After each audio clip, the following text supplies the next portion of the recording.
The claim that in some sense, paper didn't happen. This kind of internet tomfoolery has just showed you the degradation in the communications between the scientific community. I said lots of things that were quite explicit.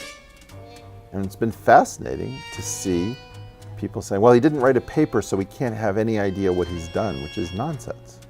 Complete nonsense. Mm-hmm. I get very enervated by this talk. Community is really badly behaved.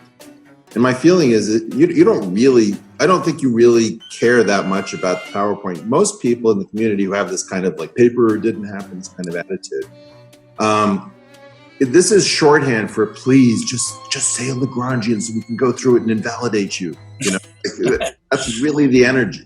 The gated institutional Lagrangian. Well, no, the point being that a Lagrangian is a very clear and clean way of saying what a theory is. And there's a fascination in the community, which is, well, if you think you got this whole thing, why don't you put your pen down, tell us what it is, and like, I'm not even that necessarily that scared of that. That's not the issue. There was some people that had written some articles. Wasn't it Sean Carroll's whatever, it wife? doesn't matter.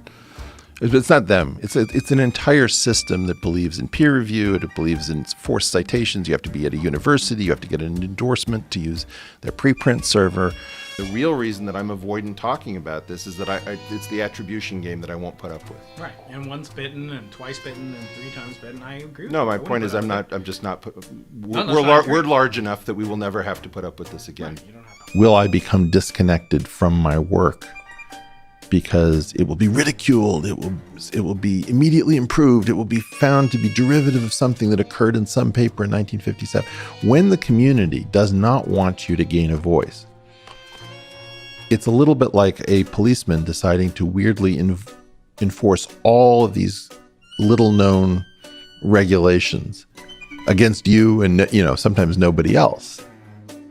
I've thought about whether or not April 1st would be a good date on which to release a printed version of what I already said in lecture form, because I think it's hysterically funny that the physics community claims that it can't decode video. A lecture. Yeah, it must be paper. And you know what?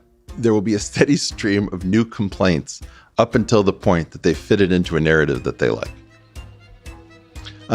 Yeah, I'm thinking about April 1st as a date in which to release a document. And it won't be perfectly complete, but it'll be very complete. And then they'll try to say, it's wrong, or you already did it, or no, that was dumb, but what we just did on top of it is brilliant.